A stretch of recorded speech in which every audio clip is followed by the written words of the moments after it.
bakso. 彼が目を覚ました時連れ戻せない場所へ性能で大地を蹴ってここではない星へ行こうもう少しで運命の向こうもう少しで運命の行こもう少しで運命の向こうもう少しで夢に僕ら手を張って来たるべき日のために夜を越えいざ期待だけ待ったんであとはどうにかなるさと肩を組んだ怖くないわけないでも止まんないピンチの先回りしたって僕らじゃしょうがない僕らの恋が言う声が言う行けという Assalamualaikum warahmatullahi wabarakatuh. Halo semuanya, kami dari kelompok 6 akan mengupas tuntas video tentang negara Jepang. Simak videonya ya.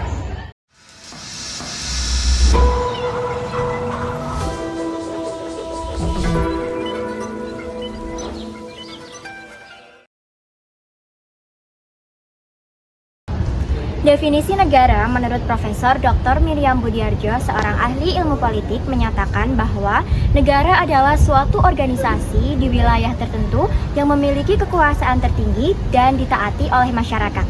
Jadi, negara adalah suatu organisasi yang memiliki wilayah, rakyat, dan kekuasaan tertinggi atau pemerintah yang berdaulat untuk mengatur di dalamnya.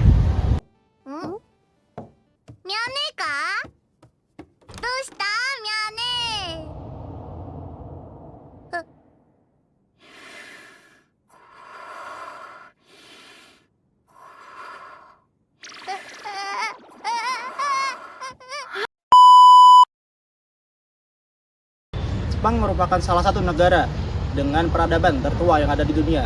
Namun, Jepang juga terkenal akan kemajuan teknologi dan stabilitas politiknya.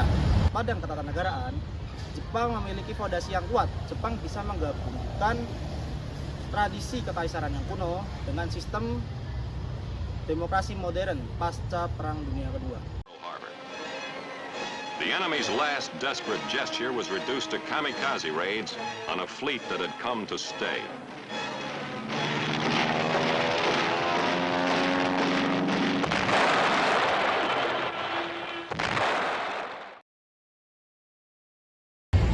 Nah, selanjutnya adalah bentuk negara.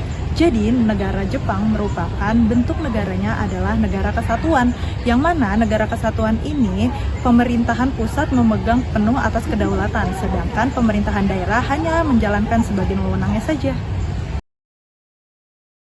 Jadi, untuk bentuk pemerintahan negara Jepang yaitu monarki konstitusional, yang kepala negaranya dipimpin oleh seorang kaisar yang saat ini yaitu Kaisar Naruhito. Namun, kekuasaan dari kaisar tersebut sangat dibatasi oleh konstitusi. Oleh karena itu, kaisar bertindak sebagai simbol negara dan juga pemersatu rakyat.